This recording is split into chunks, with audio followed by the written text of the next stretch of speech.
en este espacio de conversación. Este espacio lleva por título Teorías críticas, sujetos históricos y otras formas de historia, y pues la idea es profundizar un poco y conocer más sobre lo que se aborda, lo que se trabaja en la maestría en historia de la Facultad de Ciencias Sociales de la Universidad Javeriana.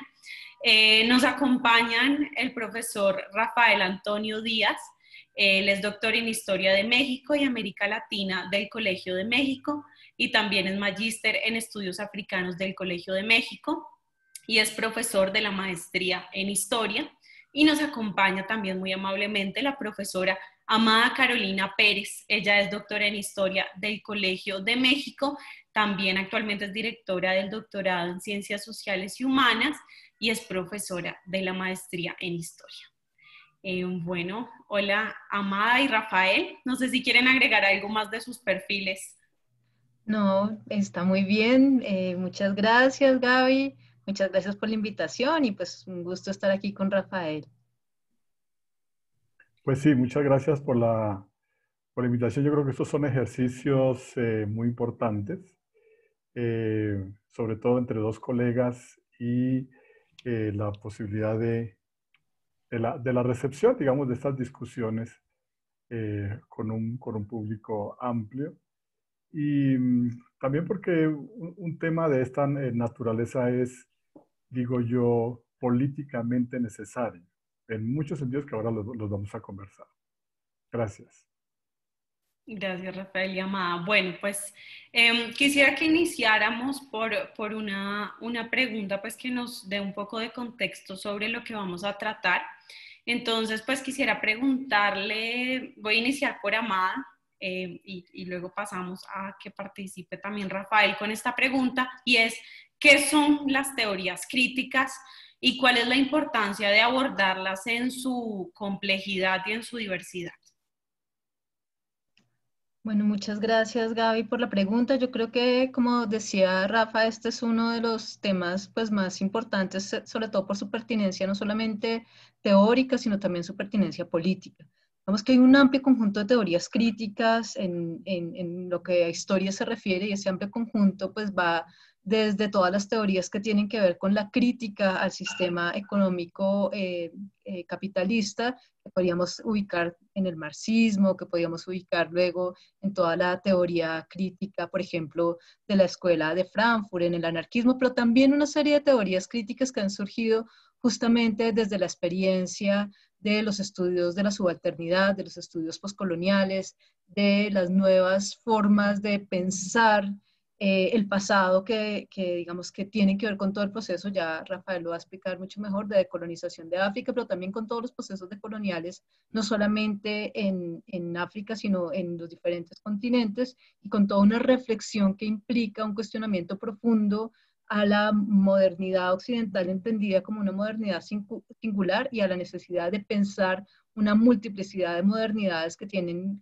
lugar en el momento que se dan las primeras expansiones imperiales. Entonces creo que pues podríamos hablar de una amplia gama de teorías críticas, pero creo que de las que vamos a hablar especialmente el día de hoy tienen que ver con las teorías críticas justamente que hacen una reflexión y un profundo cuestionamiento tanto a los sistemas coloniales como a los sistemas imperiales, no solamente en términos de los imperios occidentales, sino también en términos del colonialismo interno, por ejemplo, que creo que es un tema tan debatido y tan importante de reflexionar en el momento actual. Esto sería como solamente para hacer una primera introducción. Gracias, gracias, Amada. Bueno, Rafael, tú también, ¿qué nos puedes decir sobre las teorías críticas? ¿Qué son? ¿Qué entendemos por esto? Bueno, pues creo que una primera idea fundamental la ha planteado Amada. Y yo quisiera complementar esto de lo que entendemos como teorías críticas con algunos escenarios que me parecen muy importantes. Y es que, como ya lo insinuó Amada, eh, uno podría pensar que las teorías críticas surgen al interior de la misma modernidad.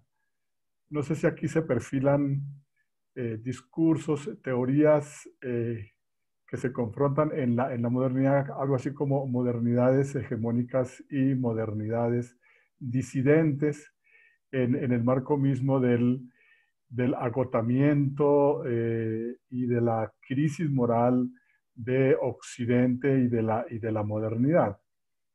Yo quisiera colocar en este primer escenario tres referentes que me parecen importantes, y el primero es Antonio Gramsci, que es fundamental con sus cuadernos de la cárcel y la crítica que él hace a los intelectuales orgánicos y el reclamo, la necesidad de posicionar a los sectores populares.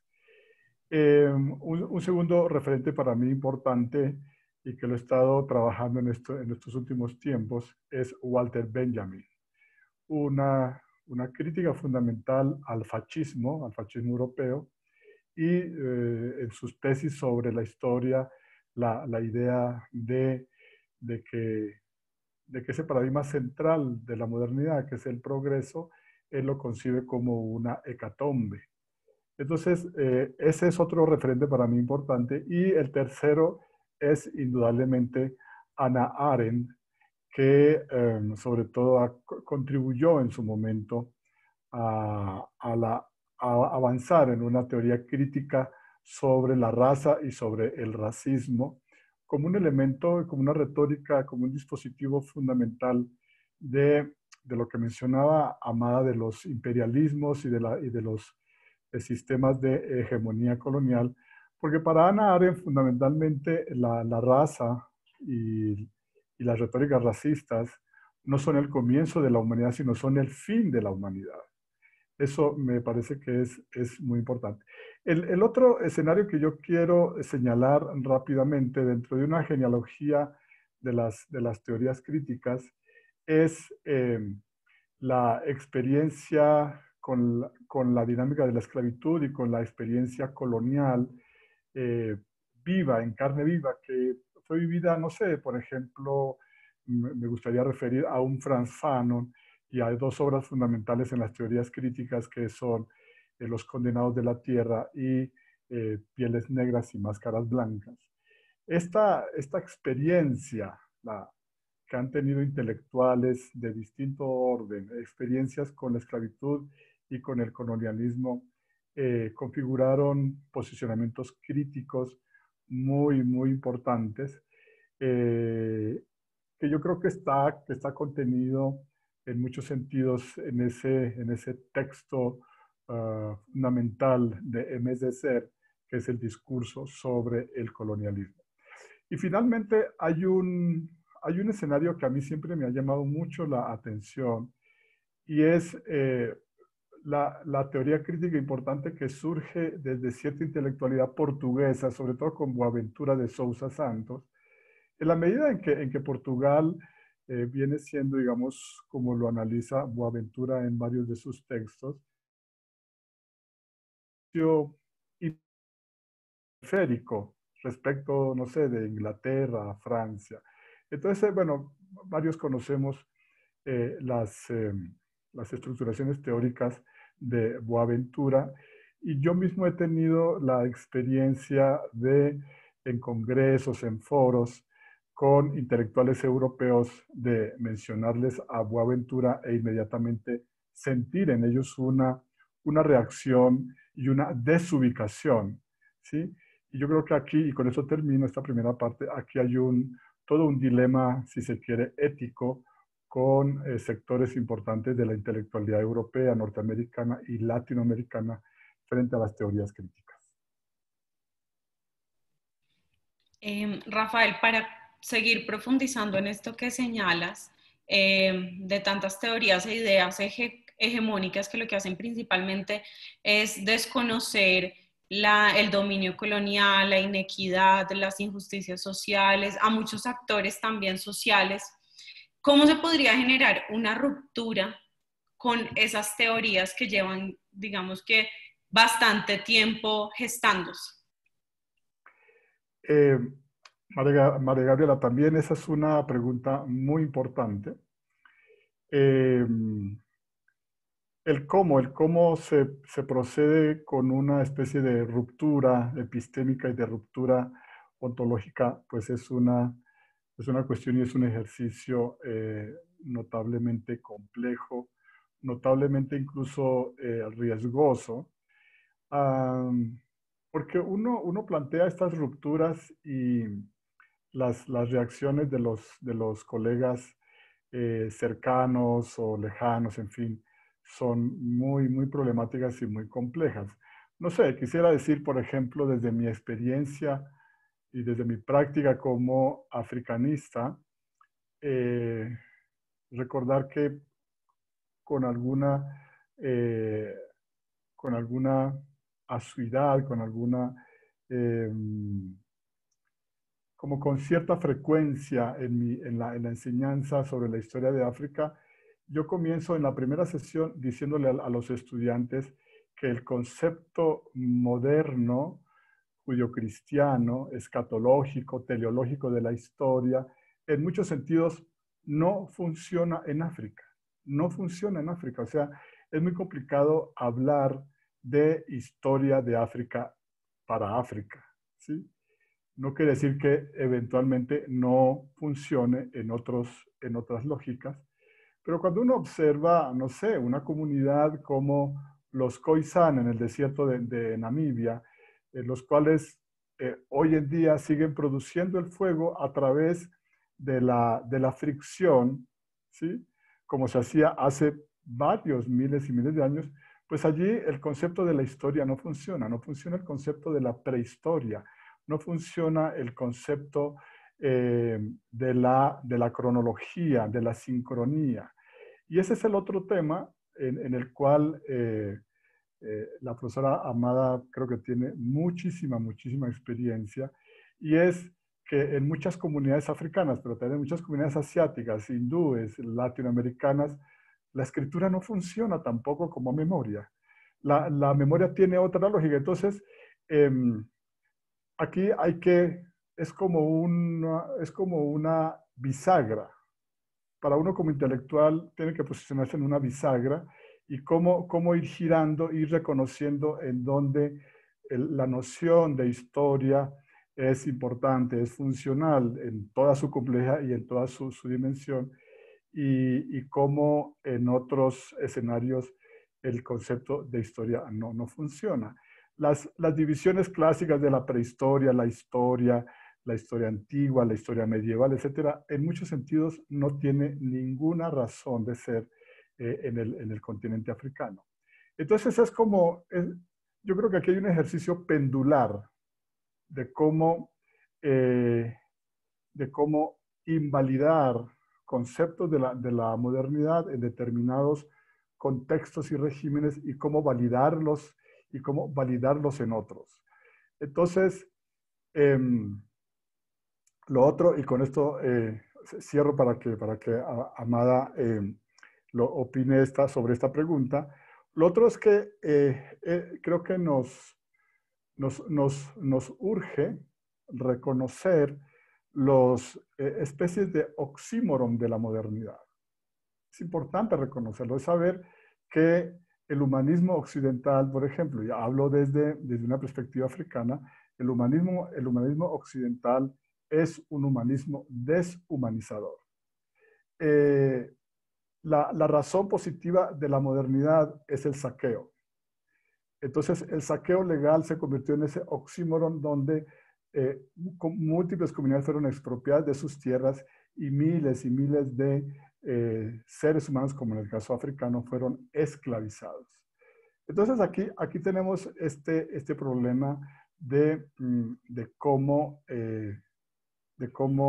posicionar estas perspectivas críticas sobre la modernidad desde la experiencia de la esclavitud, del colonialismo, de las inequidades globales, porque a mí sí realmente me preocupa que existe en la academia, en ciencias humanas y en ciencias sociales, en colegas cercanos, lejanos, etcétera, existe todavía una actitud muy positivista sobre la modernidad y sobre las ciencias sociales, una actitud, yo diría que pusilánime también, frente a estas necesidades de la crítica, Y bueno, esto tiene otros componentes que con las comunidades fin que quizás ahora podemos conversar.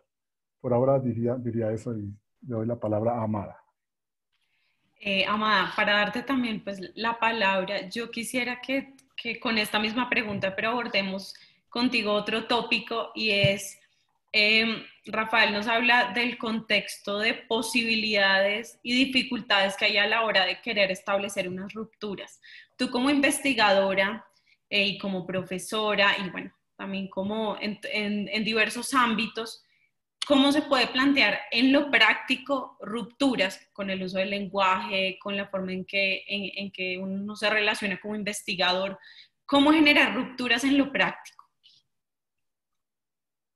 Bueno, muchas gracias por la pregunta y bueno, pues también un saludo al público que nos acompaña hoy en este momento. Y creo que la pregunta que haces y el enfoque que le das es muy importante por varias razones. Creo que cuando uno habla de cómo generar rupturas críticas o cómo generar posibilidades de otras historias, lo primero que tiene que preguntarse es por el carácter situado del propio conocimiento. Es decir, nosotros producimos conocimiento en unas condiciones específicas y a partir de una tradición disciplinar, académica, que en buena medida está centrada en Occidente. Y entonces una de las preguntas que tenemos que hacernos es cómo nuestro conocimiento no es el conocimiento, sin más, sino cómo es un conocimiento situado. Un conocimiento que tiene un punto de perspectiva, un lugar de enunciación, pero también unas disciplinas académicas que tienen una historia y esa historia, como bien lo señala Rafa, los ubica en unas formas de construcción del conocimiento que han sido características de la modernidad occidental, pero que también son las formas de construcción del conocimiento que han estado, digamos, fuertemente entretejidas con el colonialismo y con el imperialismo. Entonces creo que ese es uno de los puntos aquí centrales y es como reconocer el lugar situado del conocimiento que uno produce y ese lugar situado también qué sesgos y qué implicaciones tiene. A partir de ese reconocimiento, de ese lugar situado del conocimiento, del conocimiento que se produce en las universidades y del conocimiento que se enseña y que se aprende en las universidades, es importante abrirse a las posibilidades de otras formas de entender el mundo, otras formas de entender la historia, otras formas de entender el tiempo y otras formas también de entender cuáles son los, digamos, los futuros hacia los cuales y los proyectos hacia los cuales caminan las sociedades y desean las sociedades. Entonces nosotros estamos muy metidos en una idea del mundo occidental en el cual la historia parece desarrollarse, como bien lo señalaba Rafa, en un continuo que va pasado, presente, futuro, pero además que se ha concebido en términos generales en relación con otros conceptos muy problemáticos como son el concepto de civilización, como son el concepto de progreso y como son el concepto posteriormente de desarrollo. Estos tres conceptos lo que hacen es pensar que la historia tiene una linealidad y que hay unos grupos sociales que se han quedado atrás en la historia y otros que están adelante en la historia. Y yo creo que eso es lo que tenemos que empezar a problematizar de manera muy, muy fuerte. Algunos teóricos como Johannes Fabian han señalado que esa forma de periodización del tiempo que se ha construido para la historia, la llamada historia universal, es una forma de periodización que ha subalternizado a otros grupos, pensando que hay grupos en el presente que decimos que están en la prehistoria, como si no habitaran también nuestro presente, o que están en el medioevo, o que están en el periodo colonial, cuando todos habitamos el mismo presente. Lo que pasa es que lo habitamos digamos que estamos en él y tenemos una perspectiva frente a él de una manera muy distinta y no todos los grupos coinciden en cuál es la manera de habitar ese presente. Entonces creo que uno de los puntos fundamentales aquí es cuestionarnos a nosotros mismos, cuestionar todas las herramientas que hemos construido para analizar el problema de la historia y el problema del tiempo, pero también cuestionar nuestro lugar como académicos y ver que en nosotros también habitan muchas otras formas de comprensión del mundo. Generalmente nosotros decimos, bueno, es que hemos sido formados en la academia, pero no solamente hemos sido formados en la academia, también en nosotros están presentes los saberes vernáculos de nuestros abuelos, campesinos o de nuestras abuelas curanderas, o quizás interactuamos continuamente con una serie de conocimientos que desconocemos incluso a la hora de ponernos en juego y de escenificarnos como académicos. Entonces creo que uno de los puntos fundamentales, como te decía, es la crítica propia, el reconocimiento del lugar situado de denunciación de nuestro conocimiento, pero también, y creo que ahí ese es un punto clave, el reconocimiento de que no solamente estamos habitados y no solamente somos seres académicos, sino que somos seres humanos de carne y hueso en los cuales esas tradiciones que han construido nuestras sociedades están presentes, pero también esas tensiones, incluso esas tensiones coloniales. Y creo que reconocer eso es un punto central. Ahora, una vez es posible esa mirada reflexiva, creo que otro de los puntos es poder empezar a escuchar cómo otras comunidades, otros grupos sociales han comprendido su propia historia. Y creo que aquí uno de los puntos centrales es que los académicos cada vez tenemos que aprender a escuchar más. Decimos mucho. Creo que aquí uno de los puntos es cómo escuchar la manera en que cada una de las comunidades, de los pueblos, de las mismas personas, comprenden su propio devenir en el tiempo, comprenden su propio actuar en el mundo presente. Creo que ese es un punto central porque es empezar a desarticular.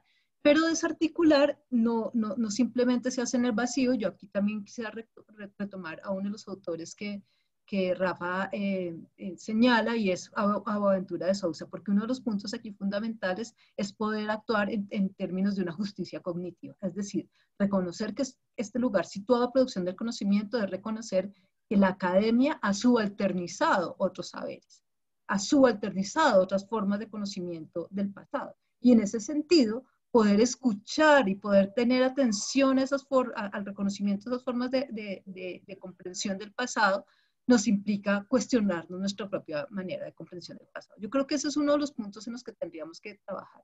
Otro de los puntos, y creo que es clave, es romper, digamos, esas cronologías que han constituido la historia de la civilización y pensarlas desde otro lugar distinto. Creo que una de las claves importantes las han dado justamente los grupos de los estudios, de estudios subalternos de la India, y es reconocer cómo la modernidad no es una modernidad singular, y yo creo que ese es un punto muy importante, y no quiere decir que nosotros seamos premodernos o una modernidad defectuosa en las latinoamericanas, o las africanas, o las asiáticas, sino que somos unas modernidades vernáculas, tan vernácula como es la modernidad europea. Y en ese sentido, comprender que el mundo tal como lo conocemos es un mundo que ha sido construido en términos de una globalización a partir de una visión del mundo que es la visión que se impuso, que fue hegemónica, que fue la visión europea, pero no solamente fue construido por Europa.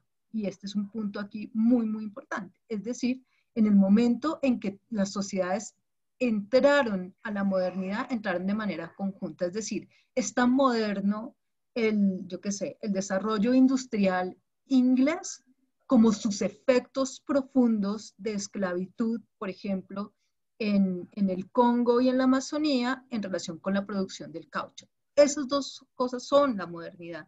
Y digamos que tan habitan la modernidad los congoleses esclavizados, digamos, asesinados, torturados a causa de la industria cauchera, como el desarrollo de los automóviles que justamente se da por esa propia industria. Y eso nos implica entonces empezar a conectar historias de otra manera. Generalmente, para ponerte un último ejemplo, y retomando esta idea, nos cuentan, yo qué sé, la historia del automóvil, entonces es súper bonita, ¿no? Y entonces cómo van haciendo los descubrimientos y cómo cada vez entonces hay mayor movilidad, la gente se puede movilizar mejor, tiene que ver con todo un desarrollo tecnológico.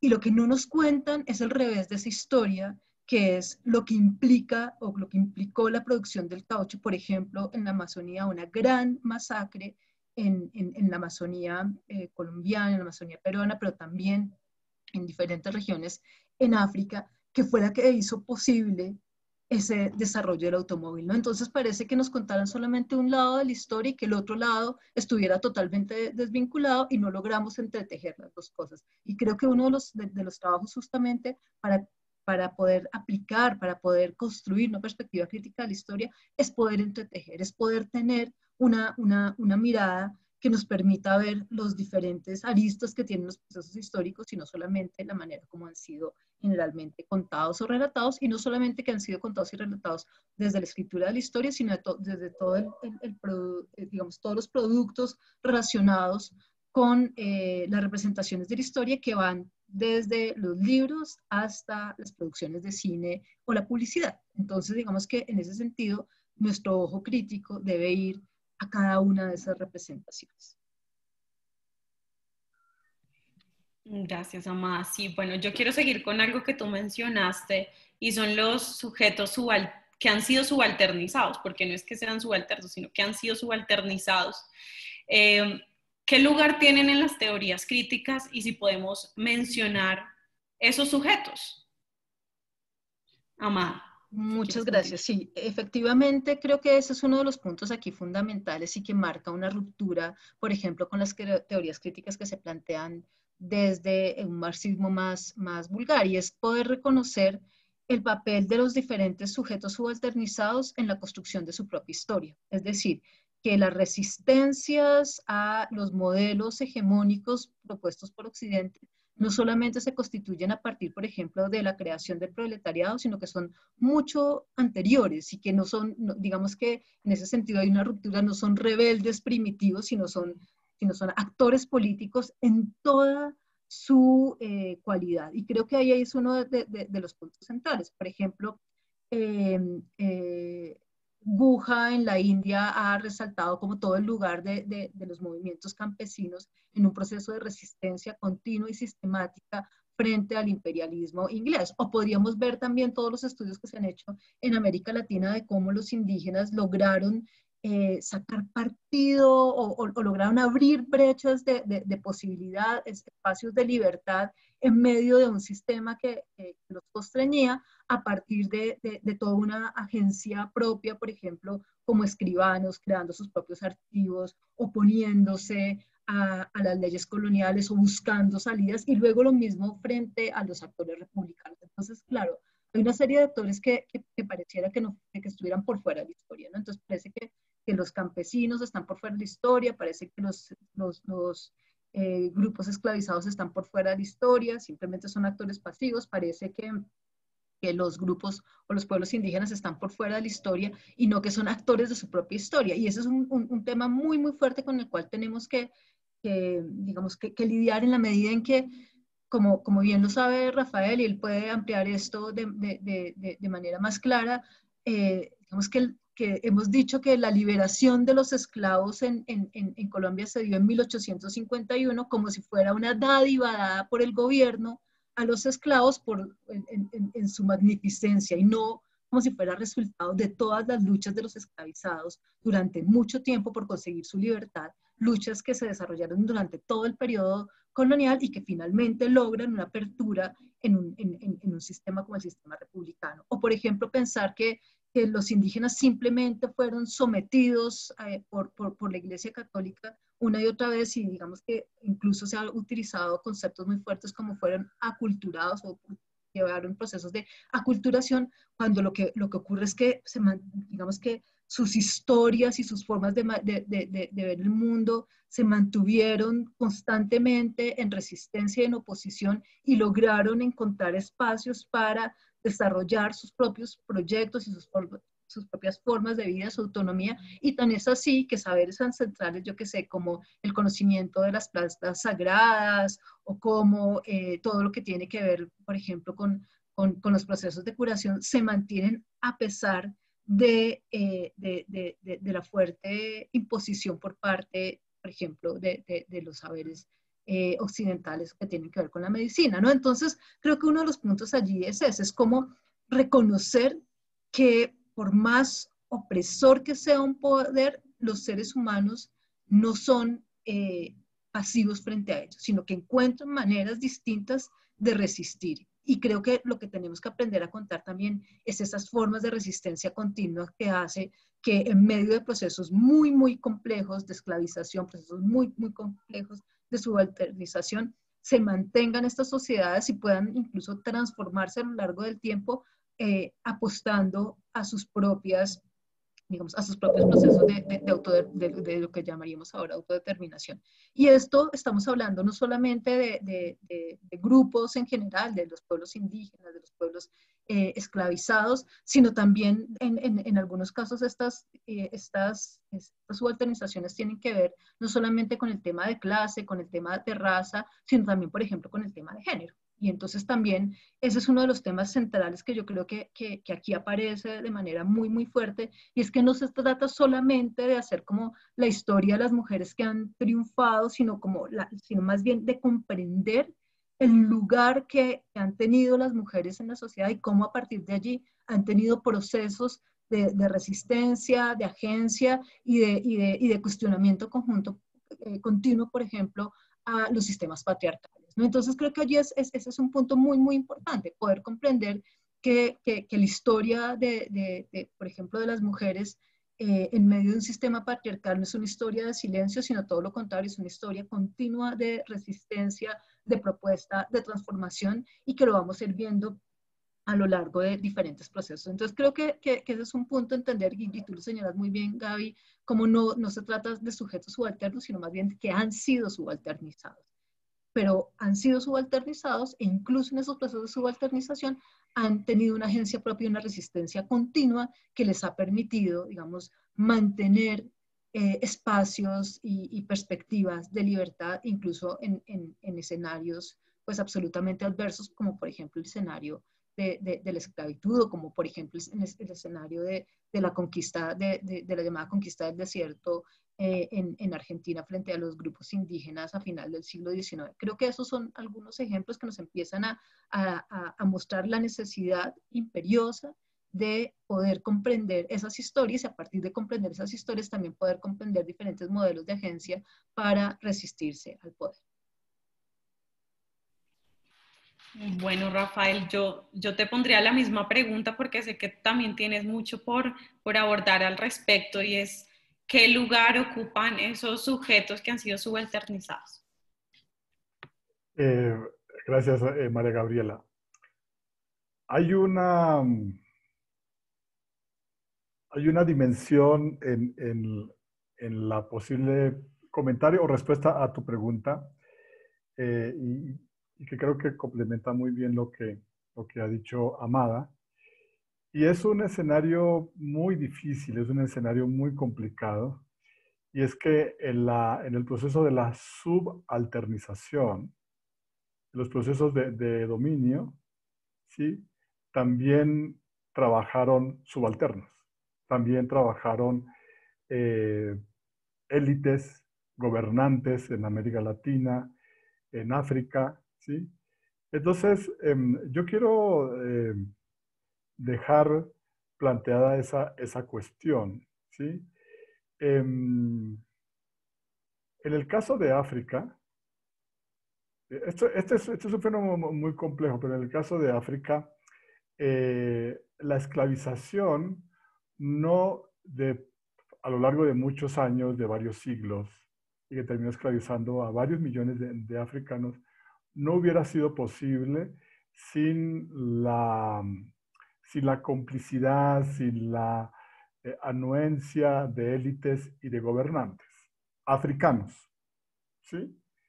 Que lideraban reinos esclavistas, entidades esclavistas, capturaban a sus congéneres africanos y se los entregaban o a los ingleses, a los franceses o a los portugueses.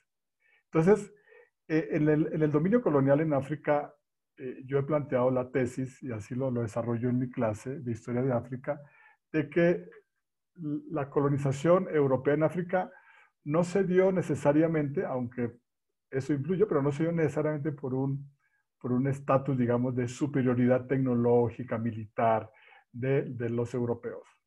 ¿Que influyó? Por supuesto que influyó.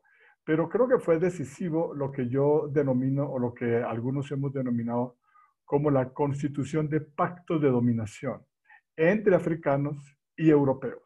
No sé, quisiera dar un solo ejemplo. La alianza de la aristocracia musulmana egipcia con los ingleses contra los chiitas y los suníes en Sudán, que generó una revuelta, una rebelión que es conocido como la rebelión del Mahdi, del revelado, del Mesías, para ponerlo en términos católicos. O sea que en lo subalterno, así como hay subalternos que contribuyen a agenciar el dominio, también hay subalternos, como lo señalaba muy bien Amada, que se rebelan contra, contra ese proceso de esclavización y contra ese proceso de dominio. Ahora, lo otro que yo quisiera señalar sobre esto del lugar de los subalternos es que tiene que ver con un desafío para nosotros, para los académicos, para los intelectuales que nos interesamos y nos comprometemos con los sectores populares o con la investigación sobre los sectores subalternizados como los esclavos, y es que se requiere efectuar una dislocación interna, una dislocación propia como intelectuales. Yo les digo a mis alumnos que eso requiere una especie de striptease, es decir, cómo mi armadura conceptual, mi armadura teórica, mi armadura metodológica, en determinado momento no sirve, digamos, para abordar, para entender, para traducir, como diría Zygmunt Bauman, para traducir al subalterno. Entonces, es como subalternizarse uno de manera interna para poder entender al otro.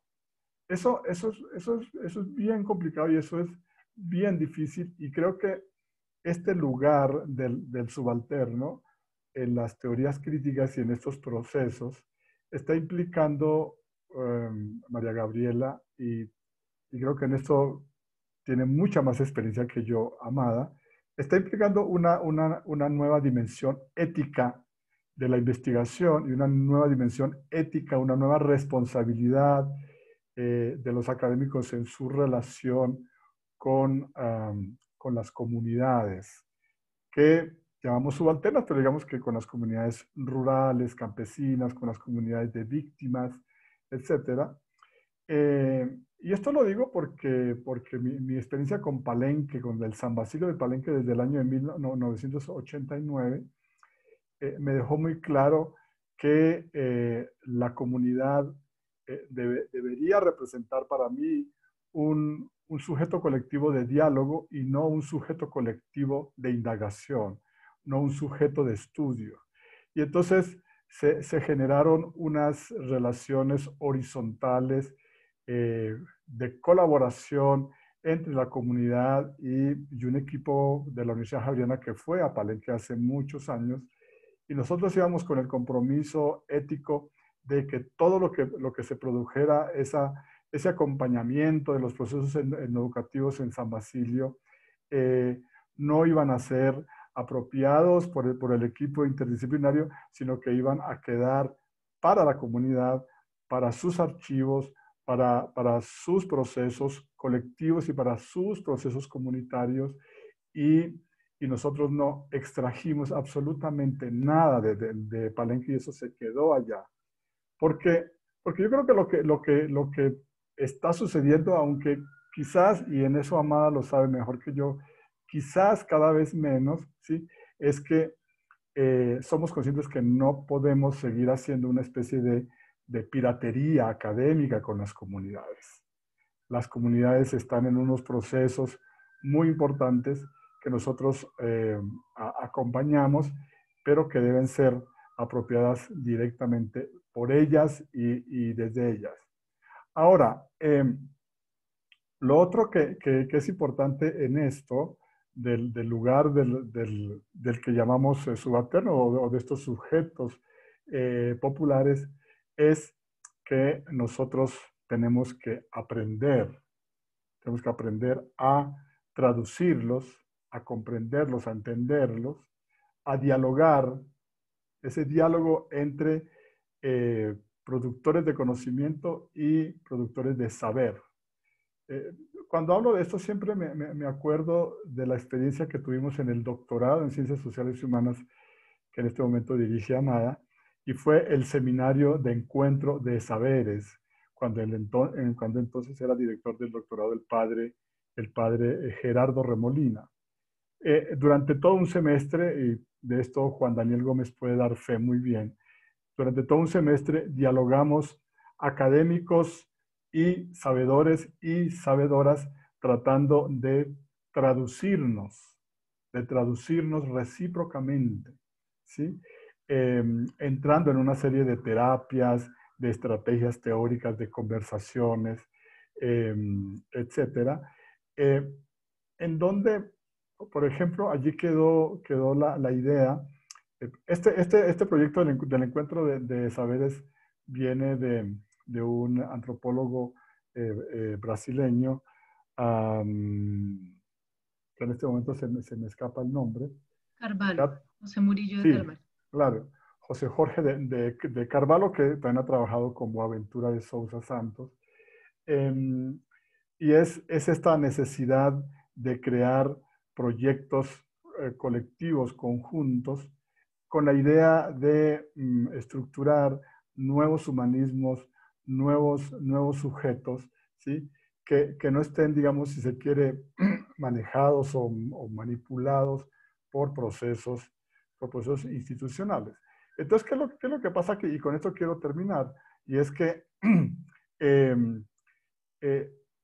la universidad colombiana, yo creo que en general la universidad ha tendido mucho, y creo que Noam Chomsky lo señaló hace poco, ha tendido mucho y ha ido materializando sobre todo un proyecto de carácter neoliberal y de carácter fordista con sus profesores. Este proceso ha generado que se incremente, si es que alguna vez existió, se incremente una sensación y una realidad de abismo entre la universidad y la realidad de las comunidades. Entonces, los profesores escriben, por ejemplo, sobre los subalternos, pero para que lo lean una élite ilustrada muy reducida, ¿sí? Porque lo que le piden a los profesores es producir, y si es posible, casi que obligación, producir en inglés, en revistas arbitradas de alto impacto, que no los leen en San Basilio de Palenque nunca, ni en el Putumayo, ni en Guaviare, ni en La Guajira. Entonces, yo creo que aquí estamos en un problema muy serio políticamente hablando, frente a esta situación en la relación, porque estamos hablando desde una universidad, ¿sí? En la relación de la universidad con las comunidades. Por supuesto que hay unos avances, y la Universidad Javeriana creo que ha tenido experiencias muy interesantes en esto. Amada ha llevado, ha conducido, ha coordinado proyectos en compañía de Alexandra Martínez que realmente tratan de que la dimensión ética y política en la investigación con las comunidades atienda, digamos, esos contextos necesarios, esos contextos importantes de las comunidades mismas. Gracias, Rafael. Bueno, para iniciar nuestro último tópico, nuestro último tema, quiero recordarles a quienes pues están que pueden hacer sus preguntas a través del chat. Ya quedaremos media hora de 6:30 a 7 para responder esas preguntas, esos comentarios que tienen. Entonces los pueden dejar allí en el chat que los responderemos. Y bueno, ya la última pregunta o el último tema que quisiera que tratáramos, ustedes ya dieron algunas puntadas al respecto, pero es cuáles son esas metodologías que encontramos en las teorías críticas que realmente transforman lo que se entiende en la relación entre investigador, comunidad y saberes, conocimiento. Amada, si quieres iniciar. Muchas gracias. Sí, creo que pues efectivamente estas teorías críticas implican otras formas del hacer en los campos académicos bien distintas digamos, a las que estamos habituados.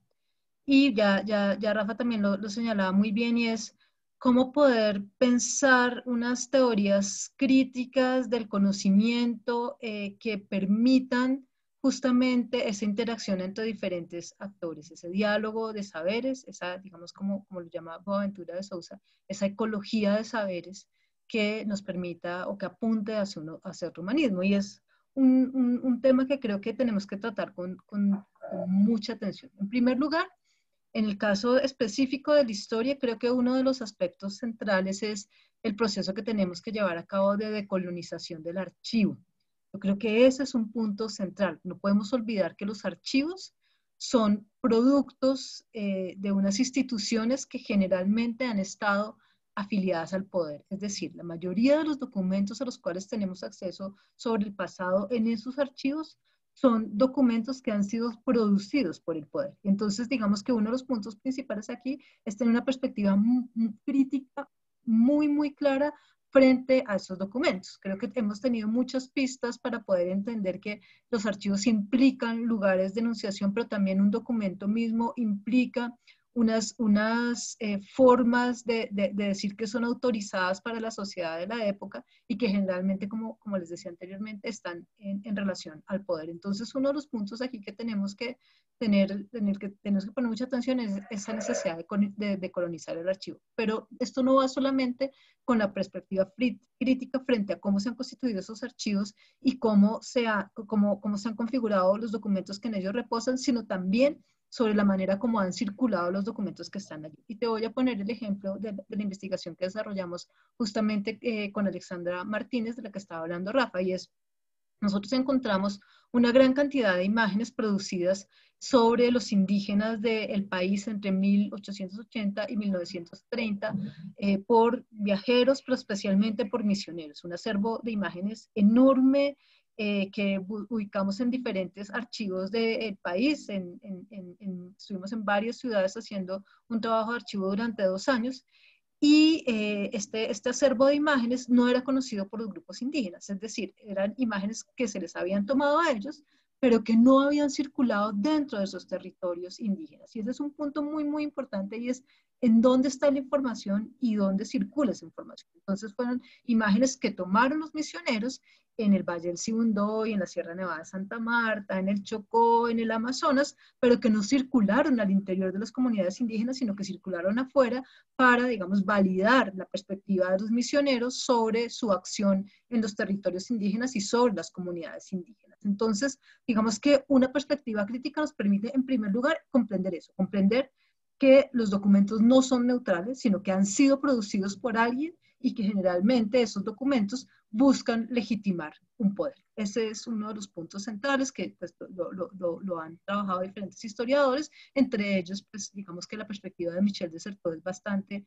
apropiada a este respecto. Entonces, ese es uno de los puntos principales, poder entender que esos documentos no son documentos neutrales, sino que son representaciones del mundo que han sido configuradas por unos actores específicos, pero además que se conserven en la actualidad implica que esos actores han sido actores de poder. O sea, que su conservación implique en buena medida eso. Eso en un primer lugar. En segundo lugar, entonces, nuestra estrategia fue cómo podemos cambiar esos circuitos de circulación. Es decir, que las comunidades indígenas conozcan lo que los misioneros dijeron sobre ellos, la manera como lo representaron sobre ellos, y tengan derecho también a expresar su voz frente a esas representaciones que los misioneros hicieron sobre ellos. Entonces, lo que hicimos nosotros fue que ese acervo que habíamos recopilado en el trabajo de archivo lo pusimos en contacto con las comunidades, especialmente con dos grupos en el país. Por una parte, en el Valle del Sibundoy con los pueblos Inga y Kamsá, y por otra parte, en la Sierra Nevada de Santa Marta, particularmente en Gama, que con el pueblo Aruaco.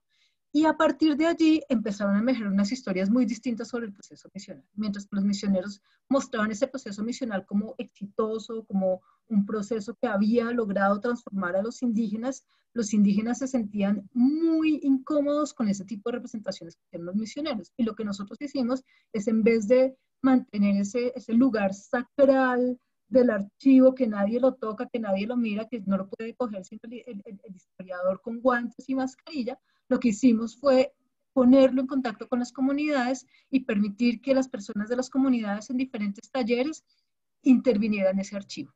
pudieran, digamos que, hablar o hacer sentir su voz sobre las imágenes que los misioneros habían producido. Y esto fue súper interesante porque emergieron un montón de historias que no estaban contadas por el archivo misional, pero que sí estaban en la memoria de estos pueblos indígenas, ¿no? Emergieron una gran cantidad de historias digamos que transformaban ese guión misional que nos permitían relatar otra historia. Y con eso lo que hicimos entonces fue buscar otras formas de producción de conocimiento que no necesariamente son formas de producción de conocimientos escriturales, porque en eso tiene toda la razón Rafa. Digamos que generalmente o en muchas ocasiones, no generalmente, en muchas ocasiones lo que se hace es que se hacen investigaciones sobre las comunidades, pero esas investigaciones no llegan a las comunidades. Y no llegan porque se convierten en tesis de maestría o en tesis de licenciatura o de doctorado, o se convierten en libros o en artículos científicos que no vuelven a las comunidades. Entonces, uno de los retos aquí grandísimos es cómo salirnos del paradigma de la escritura y cómo construir otras formas de comunicación que estén basadas en la investigación colaborativa. Y en ese sentido, digamos que una de las apuestas que creo que sería pertinente en relación con estas teorías críticas es desarrollar procesos de investigación colaborativa donde aparezcan una multiplicidad de lenguajes. Y una multiplicidad de lenguajes que pueden ir desde el cómic, la caricatura, los relatos orales, un podcast, una producción audiovisual, o en el caso de nosotros lo que escogimos fue el desarrollo de una propuesta de museología social con las comunidades Inga, Kamsá y Aroaca, y lo que hicimos fue unas exposiciones que desarrollamos de manera conjunta y que se presentaron no en el Museo Nacional de Bogotá o en el Museo del Oro, sino se presentaron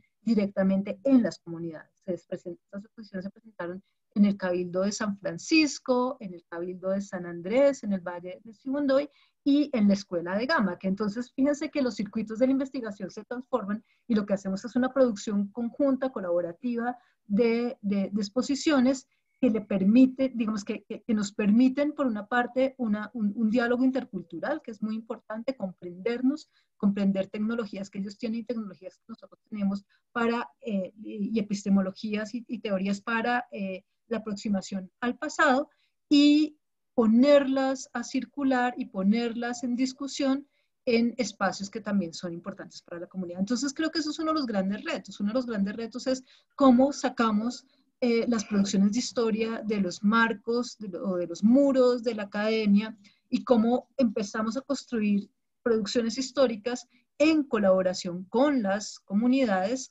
que también, digamos, que incluyan su voz sobre su propio pasado, pero que también los resultados de esas investigaciones o los procesos hacia los cuales esas investigaciones llevan sean procesos de una historia que podemos denominar una historia pública, pero no solamente pública en términos de que está dirigido a públicos diversos y más amplios, sino una historia pública en términos que tenga una pertinencia ética y política para las comunidades. Creo que esas serían como mis observaciones sobre esto.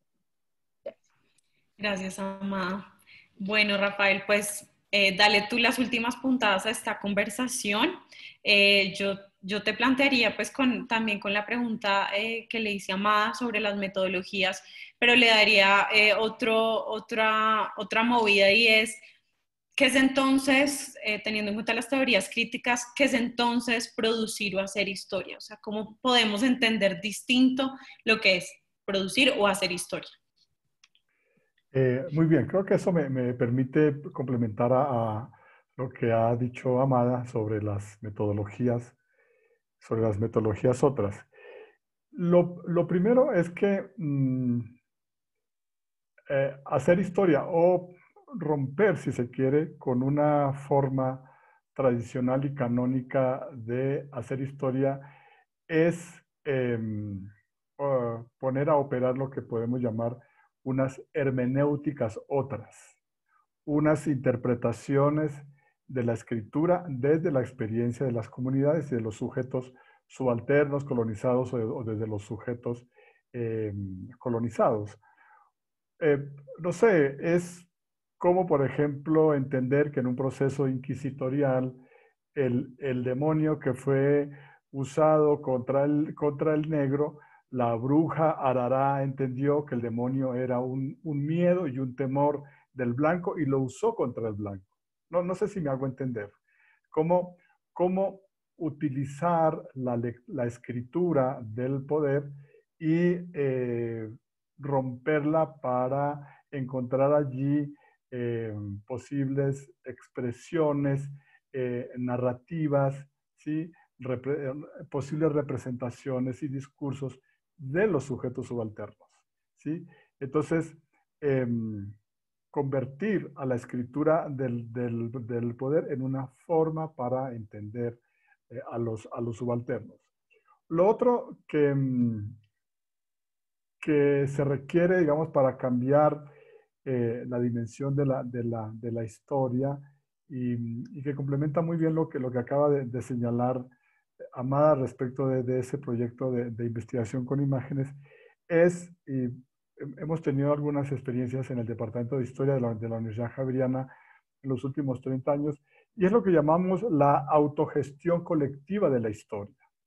Que la historia no sea escrita únicamente por un historiador especializado, ¿sí? Disciplinado, un historiador que utiliza, perdón, que utiliza la escritura, sino que se dé un proceso de gestionar y si se quiere, de escribir o de producir material visual de manera colectiva, de manera colaborativa con la comunidad.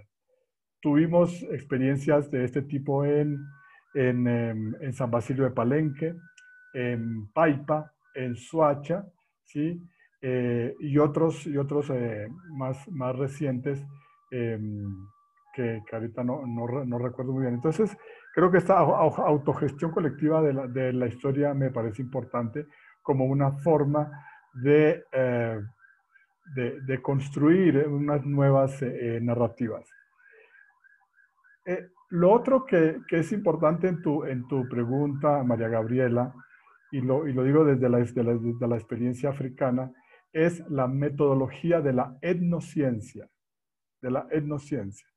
Porque es que todavía se considera que el campesino, que el afrodescendiente, el indígena, etcétera, que la sabedora, la matrona, la partera, no producen ciencia y que ellos manejan una cosa que no tiene como lógica y que no tiene razón de ser. Y ese es un craso error y es una forma de deshistorizar a las comunidades y a los sujetos subalternos. Cuando uno se mete en estos procesos de la magia, de los ritos, de los mitos, en el caso africano, por ejemplo, uno encuentra allí procesos sistémicos, procesos sistemáticos de producción de conocimiento, de transmisión de conocimiento. Es decir, la magia no se inventa ayer. La magia es un conocimiento y un saber ancestral que realmente no tiene tiempo, ha estado en todos los tiempos, no tiempos de las culturas africanas. Entonces, la etnociencia es una metodología muy importante que se ha desarrollado en África y que ha permitido la preservación, la solidez y la continuidad de muchos saberes ancestrales. Y aquí uno entiende, no solamente con la metodología de la etnociencia, sino con otros escenarios, uno entiende por qué el conocimiento ancestral, en el caso africano, es un conocimiento terco, es un conocimiento que se ha negado a desaparecer y que se inmiscuye y que incluso se esconde detrás de procedimientos aparentemente modernos. Y finalmente, yo quisiera mencionar una metodología que es muy importante para mí en términos de la enseñanza de la historia de África, y es lo que yo llamo las memorias performativas. Para mí, la memoria performativa, por ejemplo, de una danza, de un danzante que lleva una máscara o de alguien un jefe que lleva un bastón ritual, para mí, esa memoria performativa es la historiografía. La historiografía no solamente es la historia que se escribe. En el caso africano, la memoria performativa, en donde se leen distintas claves, símbolos, distintas referencias a los clanes, a los ancestros, a los dioses protectores, a los dioses malignos, etcétera, etcétera. Esa es la historiografía particular, digamos, en muchas comunidades africanas, y es la manera de generar y de producir conciencia histórica de ser y estar en una dimensión particular. Repito, la memoria performativa. Listo. Gracias, María Gabriela. Bueno, gracias Rafael y Amada por esta conversación tan enriquecedora y que nos da muchas luces sobre lo que son las teorías críticas y también de para dónde apunta la maestría en historia, también para conocerla mucho más. Bueno, gracias. Y ahora pasamos al espacio de preguntas y comentarios del público. Entonces, bueno, pues ya nos dejaron varios, entonces se los voy a ir como leyendo y vamos también conversando al respecto.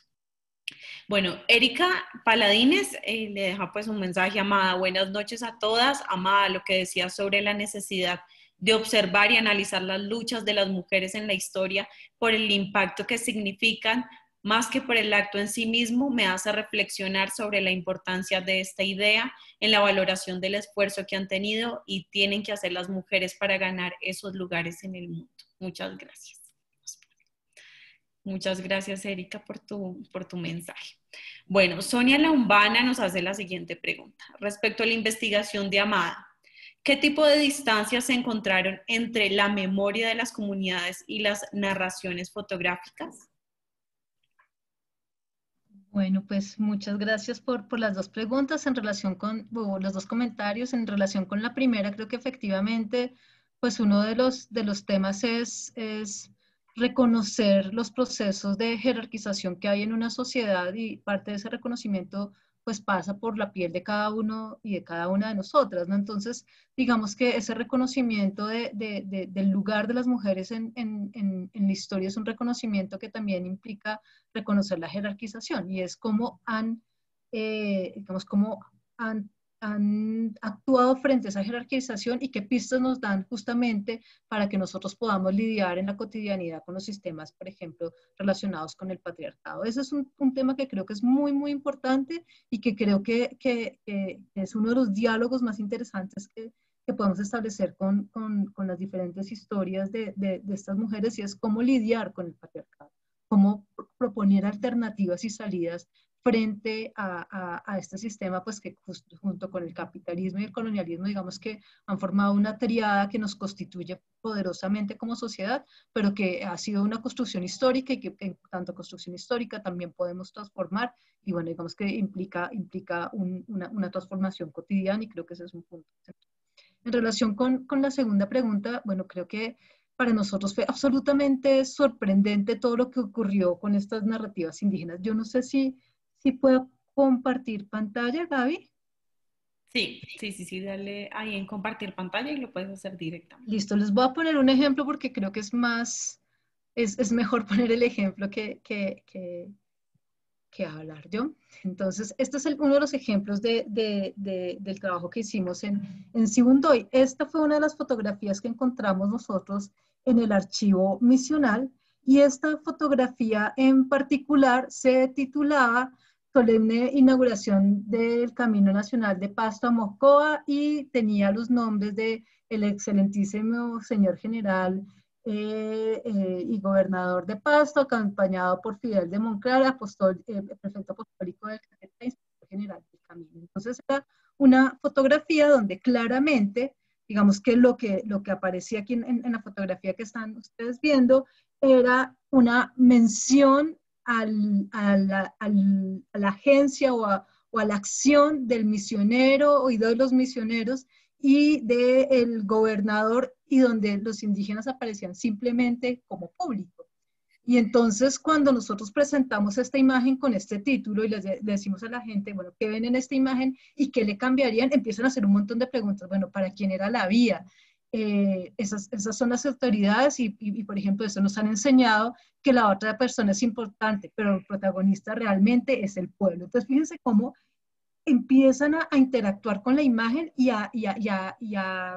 digamos, a hacer profundos cuestionamientos Y entonces dice, desde mucho tiempo antes han ejercido y nos han acostumbrado a ser receptores. Entonces, digamos que aquí hay toda una pregunta sobre si se hubo protestas frente a ese camino, para quién se hacía ese camino, por qué se hacía, cuál es el verdadero impacto de estas obras, si se le preguntó o no a la comunidad si querían este camino. Entonces, fíjense cómo, digamos que una historia contada unilateralmente por parte de los misioneros cuenta como si el camino lo hubieran hecho ellos y hubiera sido automáticamente un beneficio para las comunidades. Y aquí las comunidades empiezan a decir como, bueno, no sabemos, no, quién consultó si ese camino era bueno o no para nosotros, y empiezan a problematizar que la imagen esté titulada con el nombre y como protagonistas las autoridades, y cuando ellos plantean aquí, el protagonista es el pueblo. Entonces, fíjense que hay empiezan a emerger otras historias, unas historias que implican también el lugar que tuvieron los grupos indígenas digamos, en la construcción de estas obras, pero también el cuestionamiento frente a la construcción de esas mismas obras sin su consentimiento. No sé si están viendo ya la segunda imagen. Sí, Es una imagen súper interesante porque es una imagen también que los misioneros titulaban como el inicio de una excursión, y entonces la pregunta que era como, ¿y quién lleva la carga? El inicio de una excursión, pero aquí lo que hay es un choque de cosmovisiones entre los frailes y los indígenas. Lo que empieza a aparecer es como todo un cuestionamiento a la opresión, a que sean ellos los que cargan. Digamos que hay un señalamiento aquí de la carga pesada que llevan los indígenas mientras que los misioneros van tranquilamente por el camino. Entonces, fíjense que todo esto empieza a plantear serios cuestionamientos al archivo, y, como les digo, aquí emergen otras historias. Fue un proceso súper interesante porque digamos que este proceso continuó con todo un proceso de reflexionar sobre estas imágenes. Empieza a plantearse algo que no estaba planteado en el archivo misional, por ejemplo, que es el problema de la servidumbre. Entonces, aquí lo que había era servidumbre, ¿no? Y entonces, pues fíjense que empiezan a señalar, pues, como la molestia frente a eso, explotación, abuso, imposición, son palabras que empiezan a aparecer, que son palabras que nunca encontraríamos dichas por parte de los misioneros, ¿no? Entonces, fíjense que le transforman el nombre a la imagen como les digo, se titulaba como el inicio de una expedición, y aquí le ponen visitas incómodas, ¿no? Entonces, fíjense cómo esto inmediatamente implica un deslizamiento del sentido de la imagen. Emergen otras historias, emergen otras interpretaciones del pasado, y creo que eso, digamos que para nosotros fue un proceso absolutamente inesperado, y que nos permitió, digamos, que ir mucho más allá de la crítica de fuentes que hace un historiador, digamos, o una historiadora con las herramientas y las metodologías que nos han enseñado, sino nos implicó un diálogo que nos hacía ver cosas que definitivamente nosotros no habíamos visto, y que digamos que interpelaba profundamente la historia contada por los misioneros. Solo como para ponerme. Súper, Amada, mil gracias. Qué interesantes esas imágenes que nos muestras. Bueno, voy a seguir con la siguiente pregunta. Nos la hace Diana Santana. Ella nos dice, el investigador está también bajo la atención del aval científico, y de ahí su trabajo dual ante contar con dicho aval y lograr colectivizar el conocimiento, tratando de quedar bien con todos. ¿Cómo superar esta situación? No sé si de pronto le doy el paso a Rafael y después sigues nuevamente tu ama. Listo, gracias. Bueno, este es un escenario complicado, esa tensión a la que está sometido permanentemente el investigador, y es buscar el aval científico, pero sobre todo buscar finalmente puntos que además de otros factores, pues le permiten avanzar en su carrera académica. Entonces, la pregunta de cómo superar esta situación, pues está implicando, yo creo que está implicando una cuestión, una misión, un escenario que a mí se me antoja imposible, en principio, aunque se han dado algunos pasos, ¿sí? Y es la necesidad que tienen las universidades de reconocer, de validar, de legitimar, ¿sí? La producción académica, la producción científica, que no esté necesariamente bajo los cánones establecidos y los puntajes. Entonces, mientras no se avance en que en que el reconocimiento de la producción científica no esté medida necesariamente por cuartiles, por puntos, creo que va a ser muy difícil superar esta situación y eso va a requerir una ruptura institucional. Yo señalaba que Chomsky afirmaba hace poco que la universidad global en términos generales, salvo algunas excepciones, se ha convertido y se ha consolidado como una universidad básicamente neoliberal y que ha reducido, ha confinado, para hablar de un concepto muy de moda, ha confinado al investigador a ser un productor fordista de textos, de artículos, ¿sí? Y el problema también es, y esto lo hemos discutido en la Facultad de Ciencias Sociales de la Universidad Javeriana en los últimos años, esto ha constituido una situación, yo creo que inequitativa a nivel global, y es lo que denominamos el imperialismo académico, ¿sí? El investigador finalmente se mueve dentro de este imperialismo académico de revistas de alto impacto, de mayor citación, y el investigador que no esté jugándole a eso, pues es un investigador que o que está muerto, o es un investigador que se va a demorar y a tardar mucho en su carrera académica. Entonces yo no sé si esta situación se va a poder superar. Eh, Se han dado algunos avances, pero yo aquí sí no me permito ser tan optimista. No sé, Amada, ¿qué piensas sobre esto? Cuéntanos, Amada, tu visión. Bueno, sí, yo estoy de acuerdo en buena medida con Rafa en la medida en que, digamos que la manera como se piensa la universidad contemporánea está en buena medida centrada en una perspectiva neoliberal de producción, ¿no? Entonces hay que producir todo el tiempo y continuamente, especialmente artículos que puedan ser valorados según el cuartil de la revista en el cual se publican.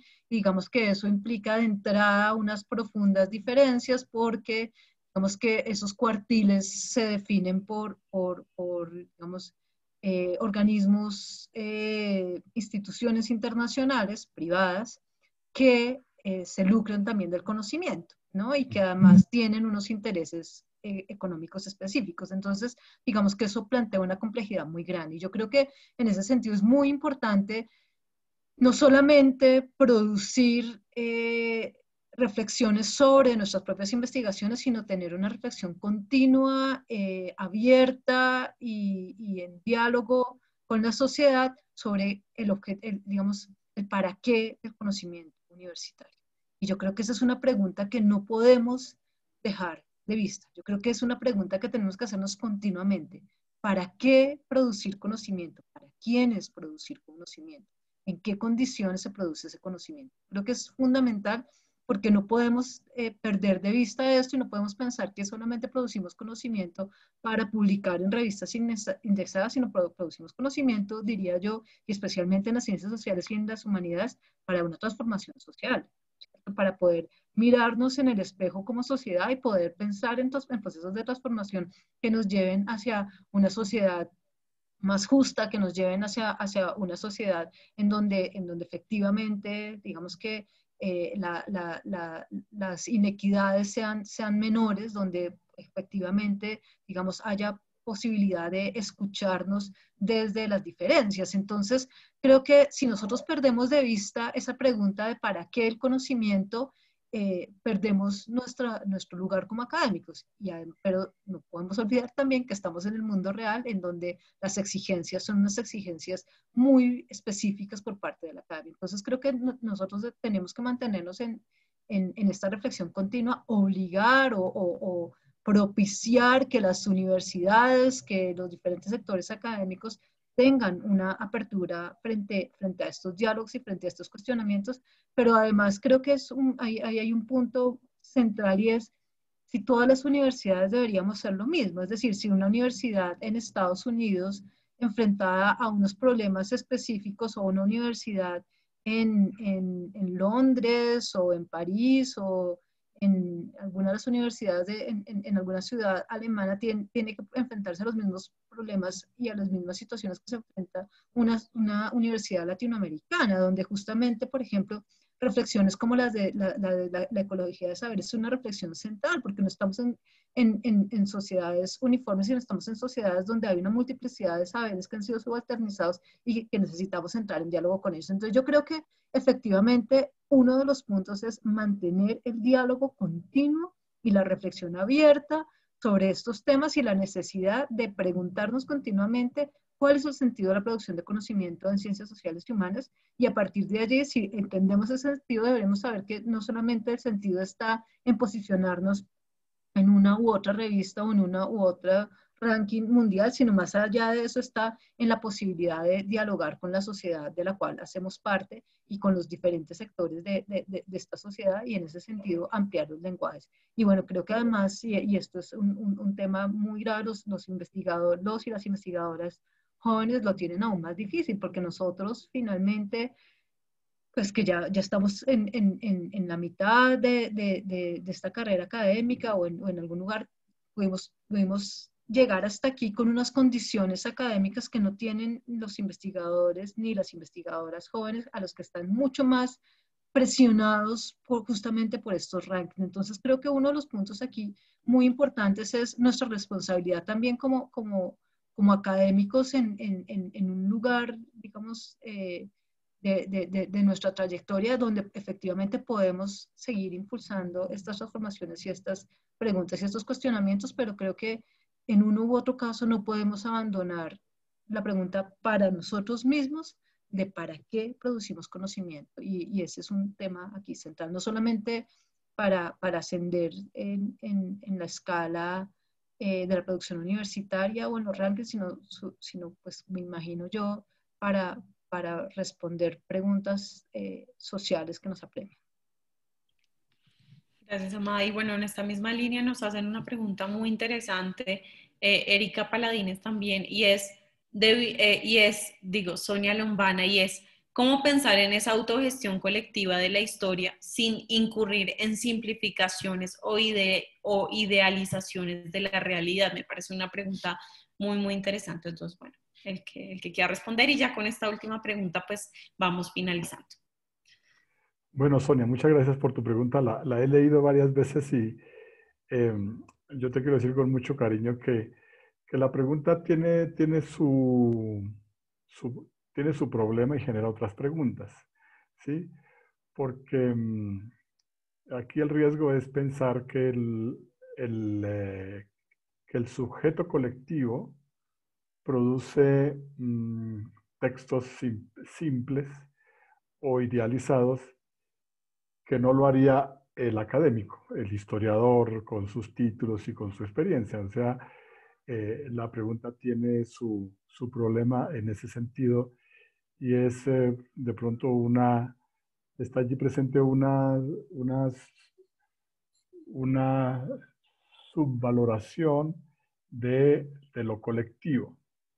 Porque lo que ha hecho básicamente la historiografía es historiar a los otros, al poder, a los movimientos sociales, a la cultura, etcétera. Pero cuando queremos producir de manera colectiva historia, pues esto debe, y estoy hablando desde mi experiencia con Palenque, con Paipa, con Soacha y con otros, eh, se debe estructurar un proceso consensual, un proceso consensuado, ¿sí? De estructurar la historia, cómo se narra, qué se narra, para qué se narra, desde los intereses de la comunidad misma, acompañado por un supuesto especialista que de pronto sabe moverse en ritmos, en periodos, en épocas históricas. Entonces, eso no necesariamente tendría que incurrir en simplificaciones o en idealizaciones de la realidad, porque es el mismo sujeto colectivo el que está construyendo y está haciendo visible en términos históricos su propia realidad a través de un proceso de, de colaboración y de consenso con unos especialistas que los acompañan. Entonces, sí, es una pregunta muy importante. Efectivamente, el riesgo existe y ese riesgo, digamos que se diluye si se logra validar y se logra autogestionar un proyecto colectivo a partir de intereses muy concretos de la comunidad para escribir su propia historia. Amada.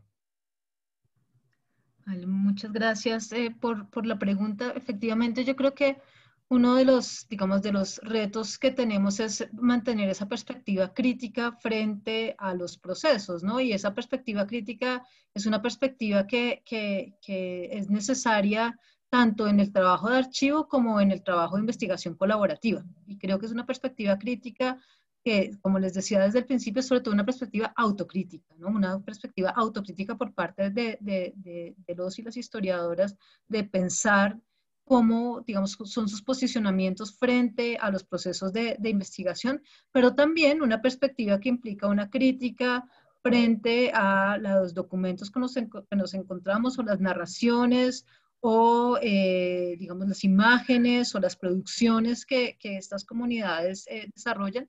Y en ese sentido, yo creo que justamente las epistemologías propias nos dan cuenta de otras formas de construir esa perspectiva crítica, ¿no? Entonces, por ejemplo, pienso nuevamente en el Valle del Sibundoy y cómo algunas imágenes que tenían que ver con el carnaval muestran siempre en el carnaval del perdón a los hombres utilizando unos instrumentos, digamos, como quienes ocupan el lugar principal en el carnaval. Y un grupo de mujeres jóvenes de la comunidad que trabajaban, que participaron en los talleres, nos decían que ellas en el último carnaval habían salido ellas con las abuelas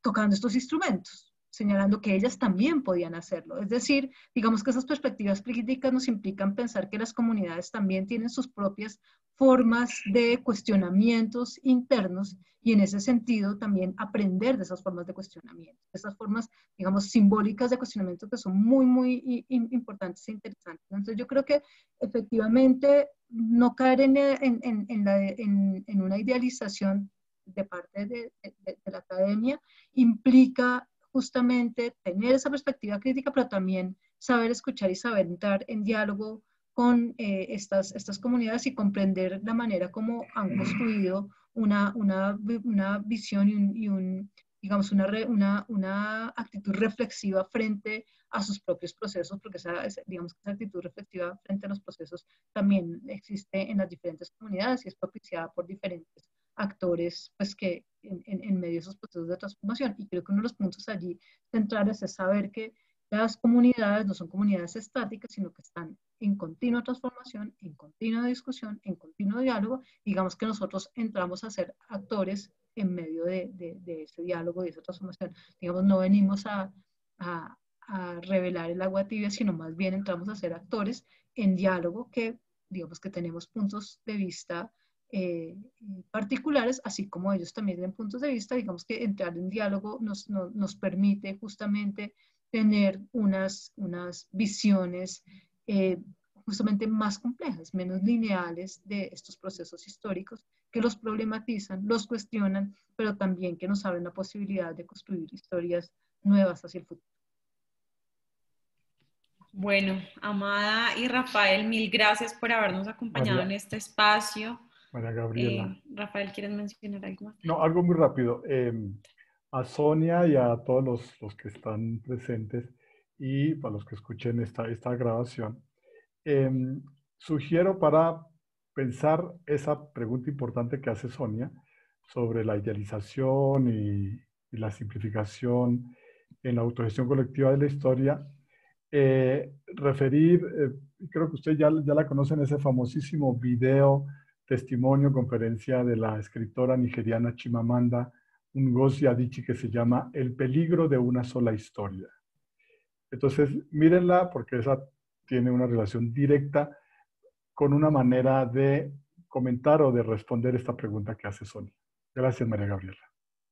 Gracias, Rafael. Gracias a Rafael Díaz y Amada Pérez. Ambos son profesores de nuestra maestría en historia. Les dejamos el enlace en el chat por si quieren conocer más del programa. Ahí está la página web. Gracias pues por estar en este espacio, teorías críticas, sujetos históricos y otras formas de historia. Y bueno, pues gracias. Gracias a ti, María Gabriela. Gracias, Amada, por la conversa. Muchas gracias también, Rafa. Muchas gracias, Gaby. Muchas gracias a todos y a todas los que estuvieron en esta charla. Un gusto poder conversar. Gracias por las preguntas y bueno, ojalá sea un motivo para seguir conversando. Que estén muy bien. Muchas gracias.